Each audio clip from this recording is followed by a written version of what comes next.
Hey guys, Sensei Lewis here. Hey, I wanted to do a video for the kids. I know a lot of kids can't come 2 or 3 times a week. Some of you guys only come once a week. So I thought it would be a good idea if I did a little training session video here, talking about um, actually some of the vocabulary and what judo is and who founded or started judo. I started talking to some of the new kids yesterday about it. Yima, Noah, and Caleb. Started talking to them about what judo was and who was the person who started judo. And judo was founded in Japan in 1882 by Dr. Jigoro Kano. Dr. Kano was a young boy, and story has it that he possibly was being bullied in school. He was at a party one night that his father hosted, and another gentleman was invited over to their house, to the Kano's home. And this gentleman knew jujitsu. And young Kano asked this gentleman if he would teach him jujitsu. And the gentleman at first was reluctant, but a few years later, Dr. Kano, or Jigoro Kano, started learning jujitsu. Now let's talk about jujitsu. Let's back up and talk about judo a little bit, or jujitsu a little bit. Jujitsu was the martial art that the samurai warriors used as their hand-to-hand combat fighting system. So these were the samurai warriors way, way long time ago that used jujitsu. And there was maybe about 3 different styles of jujitsu. So that was the fighting art, the close fighting system that the samurai warriors used. Now years later, jujitsu and the samurai fell out of prominence in Japan, and jujitsu wasn't being taught that much. And actually, it was looked down upon if people were teaching jujitsu because they had a relationship with being a warrior, or the only time people would have any reason to use jujitsu would be to hurt or seriously hurt someone or kill them. So it kind of fell out of popularity as Japan became more, I'd say, formalized with the West, especially. So that's where the martial art of jiu-jitsu originated. Now let's move back forward again a little bit, and I hope I'm not confusing you kids. So let's move forward again. So Jigoro Kano started learning jiu-jitsu, several forms of jiu-jitsu, and what he did was take out all of the dangerous parts of jiu-jitsu, like punching and kicking. Those techniques were taken out, and Dr. Kano had his own techniques that he put together, and he took the best out of the jiu-jitsu and added his philosophy and his concept about judo. So then judo was formally developed by Jigoro Kano. Officially, he started judo in 1882. Now, if we look at judo, Dr. Kano wanted something that was going to be safe, that everybody could practice no matter what age or gender, that everybody could practice. And in Japan, judo became the national art or sport that is similar to our football or baseball. So if you go to Japan, there are judo schools everywhere. All the kids, a majority of the kids do practice judo. So he took out all of the dangerous parts, and judo was formed. Now, he practiced judo everywhere you went. He was like a preacher about judo. He traveled all over Japan, taught judo, He traveled to foreign countries, United States, around the world, and taught judo to anybody who would listen, anybody who was curious about it. He would teach them judo. So the school, then he formed a school. It's called Kodokan, Kodokan. And this school, Kodokan, means the school of learning the way. So that's the school, the first school that Dr. Jigoro Kano started his what he called Kodokan Judo. So you went to the school to learn the way of judo. So now, over the years, judo has developed into a major sport or an art. It depends on, some people get into it to practice, to stay in shape, build confidence, self-esteem, to get better, or just make themselves a better person, to feel better about themselves. So there are many reasons why people come to judo. Now, going back to the Kodokan school, that went on for many, many years. Judo in Japan became really big.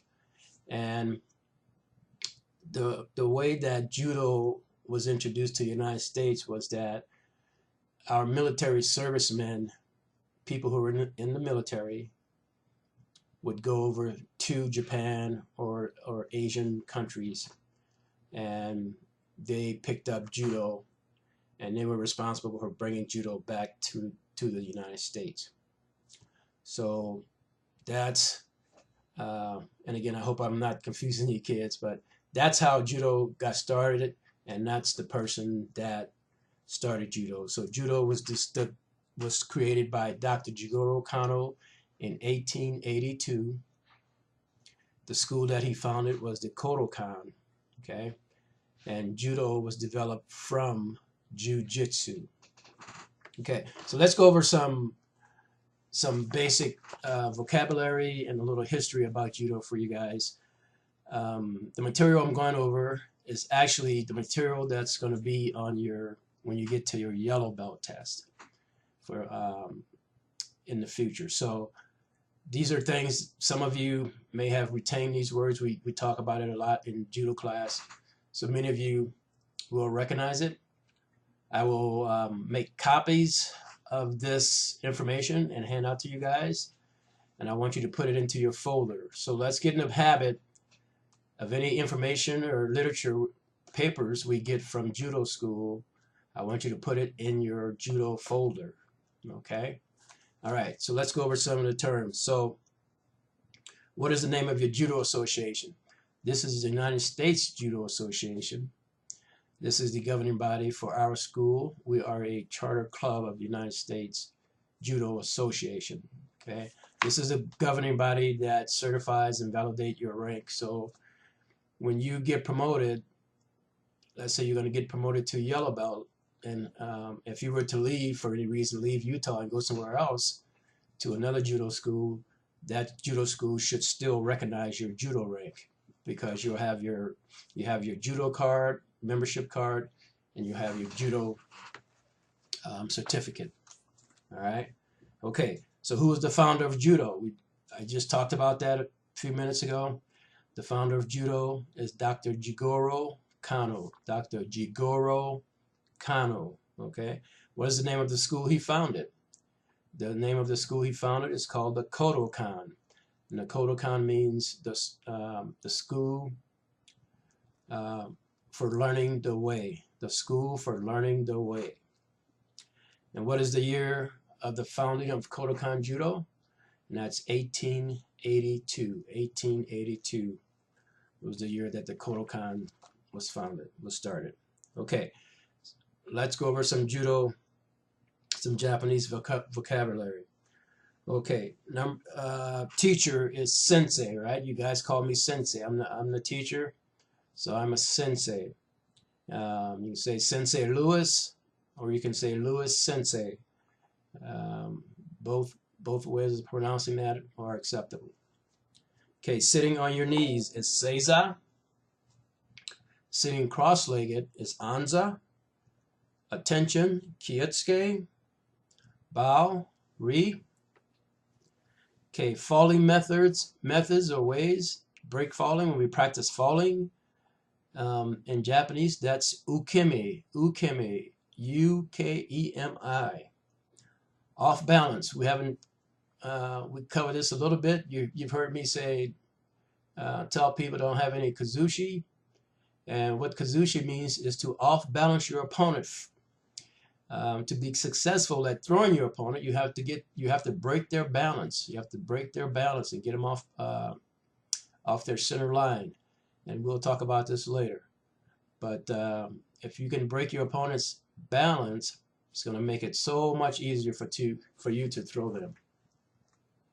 Okay, repetition or attack. So when we're doing, let's say we're practicing our osotogari, the major outer reaping throw, and you guys do it for 10 times, that's 10 repetitions.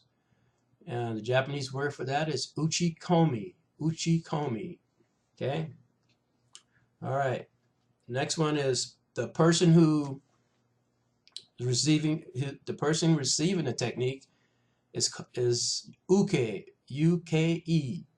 So you're working with your partner, you're the one doing the technique, and you're doing it on your partner. He or she is the uke. All right. Now the person doing the technique, you who are doing the 10 repetitions, uchikomi, you, the person who is doing the technique, in Japanese, that is tori, the person doing the technique. Okay, the next one is begin, hajime. Okay, you bow, then you hear the command, hajime. Okay, stop, mate, M-A-T-T-E, mate. So we'll be working out. You hear me say hajime, you bow, ri, hajime, mate. Mate means stop. Okay, I surrender. We don't use this much in the dojo, but it's pronounced maita, M-A-I-T-T-A, maita. And free practice, we've done this. I tell you guys to get into the randori line. Okay, we're going to practice randori. And randori is just free practice, easy practice. You and your partner trying techniques against each other. Okay, you don't have to fight really hard. You're just practicing your technique, move it around and trying your technique to see if it's going to work.